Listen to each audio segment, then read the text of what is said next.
আমাদের মধ্যে অনেকেই কিন্তু ম্যাজিস্ট্রেসি পেশাটার প্রতি খুব বেশি আগ্রহ পোষণ করি, কিন্তু আমরা অনেকেই জানি না যে বাংলাদেশে ম্যাজিস্ট্রেট কত ধরনের এবং ম্যাজিস্ট্রেটের দায়িত্ব এবং ক্ষমতাগুলো কি কি, সেই সাথে একজন ম্যাজিস্ট্রেট হওয়ার জন্য কি কি যোগ্যতা প্রয়োজন হয়। আর এই বিষয়গুলো নিয়ে আলোচনা করার জন্য আজকে মাসুদুর প্ল্যাটফর্ম থেকে আছে বিরোধী লন, বর্তমানে রাজশাহী বিশ্ববিদ্যালয়ের আইন বিভাগে পড়াশোনা করি। তো এই বিষয়ে সম্পূর্ণরূপে জানতে ভিডিওটি শেষ পর্যন্ত আমাদের সাথেই থাকুন। তো সবার প্রথমেই আসি যে বাংলাদেশের ম্যাজিস্ট্রেট কত ধরনের। বাংলাদেশের পার্সপেক্টিভ থেকে ম্যাজিস্ট্রেট প্রধানত হচ্ছে দুই ধরনের। এক হচ্ছে জুডিশিয়াল ম্যাজিস্ট্রেট, অর্থাৎ যারা বিচারিক সরাসরি বিচারিক কার্যক্রমের সাথে জড়িত।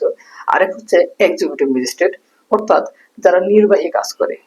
তো এক্ষেত্রে আসি যে জুডিশিয়াল ম্যাজিস্ট্রেট কি।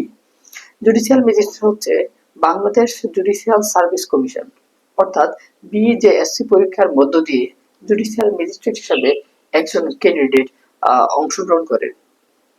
এক্ষেত্রে আপনাকে যে বিষয়টা সবার প্রথমে প্রয়োজন সেটা হচ্ছে আপনাকে অবশ্যই একটি এলএলবি ডিগ্রি থাকতে হবে, অর্থাৎ যে কোনো একটি বিশ্ববিদ্যালয় থেকে আপনাকে কিন্তু অবশ্যই 4 বছরের একটি এলএলবি কোর্স করতে হবে এবং তারপরেই কিন্তু আপনি বাংলাদেশ জুডিশিয়াল সার্ভিস কমিশনের পরীক্ষায় অংশগ্রহণ করতে পারবেন।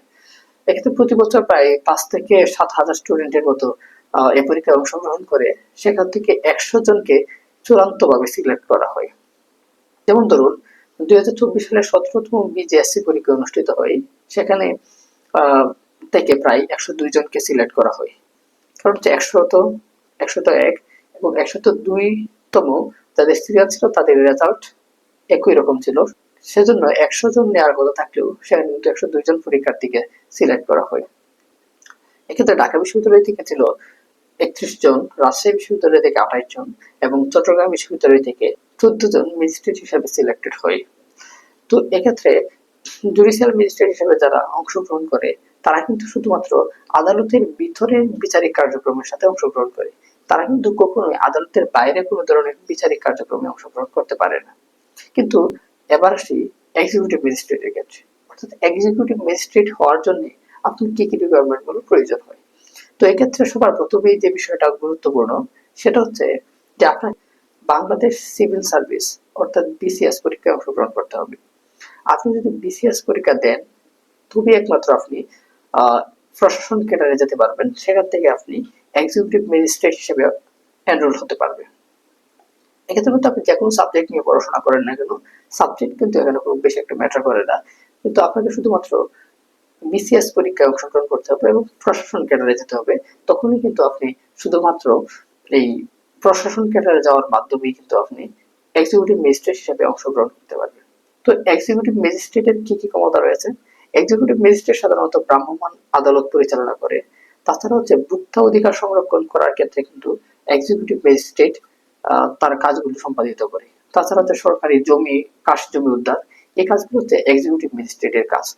আমরা অনেক সময় দেখি যে একজন ম্যাজিস্ট্রেট মোবাইল কোর্ট পরিচালনা করার মাধ্যমে একটি দোকানে যায়, সেখানে গিয়ে হচ্ছে দেখে যে কোন কোন এই প্রোডাক্টগুলো হচ্ছে ডেট এক্সপায়ার হয়ে গেছে, অথবা কোন দোকানে হচ্ছে অবৈধভাবে কোনো ব্যবসা পরিচালনা করতে পারছে। এই ক্ষেত্রেগুলো সাধারণত এক্সিকিউটিভ ম্যাজিস্ট্রেট কিন্তু জরিমানা আদায় করতে পারে। তো এটা হচ্ছে এক্সিকিউটিভ ম্যাজিস্ট্রেটের কাজ। তো কোয়েশ্চেন আসতে পারে যে আসলে এক্সিকিউটিভ এবং জুডিশিয়াল ম্যাজিস্ট্রেটের মধ্যে প্রধান তফাৎটা কি। এক্ষেত্রে একটাই তফাৎ যে জুডিশিয়াল ম্যাজিস্ট্রেটের সম্পূর্ণ কাজ হচ্ছে বিচার ভিত্তিক, অর্থাৎ তারা কিন্তু বিচার ভিত্তিক সকল ধরনের কার্য সম্পাদিত করে এবং বিচার সম্পাদনের বাইরে তাদের কোনো ধরনের কাজ নেই। কিন্তু এক্সিকিউটিভ ম্যাজিস্ট্রেট হচ্ছে প্রশাসনিক কাজ সম্পাদিত করে। এক্ষেত্রে প্রশাসনিক কাজের পাশাপাশি তাদের কিন্তু কিছু বিচারিক ক্ষমতা রয়েছে, অর্থাৎ ভ্রাম্যমাণ আদালত পরিচালনার মাধ্যমে কিন্তু তারা এই কাজগুলো সম্পাদিত করতে পারে। তাছাড়া আরেকটা বিশেষ ধরনের ফেসিলিটি আছে যে জুডিশিয়াল ম্যাজিস্ট্রেটে যাব না এক্সিকিউটিভ ম্যাজিস্ট্রেটে যাব। যেমন ধরুন বাংলাদেশে একটা বিসিএস পরীক্ষার রেজাল্ট দিতে প্রায় 3 বছর সময় যায় এবং 3 বছর আপনি যদি প্রথমবার প্রিলি দেন তারপরে তো আমরা ভাইবা দিতে দিতে প্রায় 3 বছর সময় যায়। এটা হচ্ছে আপনি এক্সিকিউটিভ ম্যাজিস্ট্রেট হওয়ার ক্ষেত্রে কিন্তু আপনার এই সমস্যাটা ফেস করতে হতে পারে। কিন্তু বিজিএসসি পরীক্ষার মাধ্যমে কিন্তু 1 বছরের মধ্যে অর্থাৎ প্রতি বছর পরীক্ষা নেওয়া হয় এবং প্রতি বছর রেজাল্ট দেওয়া হয় এবং এক্ষেত্রে কিন্তু ক্যান্ডিডেট সংখ্যা খুব কম থাকে এবং প্রায় 6 থেকে 7,000 স্টুডেন্ট পরীক্ষা দিবে এর মধ্যে অবশ্যই 100টা স্টুডেন্ট নেবে।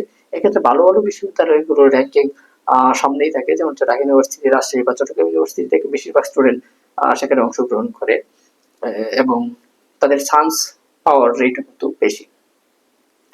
তো এই বিষয়গুলো হচ্ছে ম্যাজিস্ট্রেট অর্থাৎ জুডিশিয়াল এবং এক্সিকিউটিভ ম্যাজিস্ট্রেটের মধ্যে তফাৎ এবং তাদের যোগ্যতা এবং ক্ষমতাগুলো। তো এই বিষয়গুলো যদি আপনাদের নতুন জানা হয়ে থাকে এবং যদি ভিডিওটি আপনাদের উপকৃত হয়, অবশ্যই অবশ্যই মাসুদ রানা প্ল্যাটফর্মকে লাইক এবং সাবস্ক্রাইব করে আমাদের সাথে থাকবেন।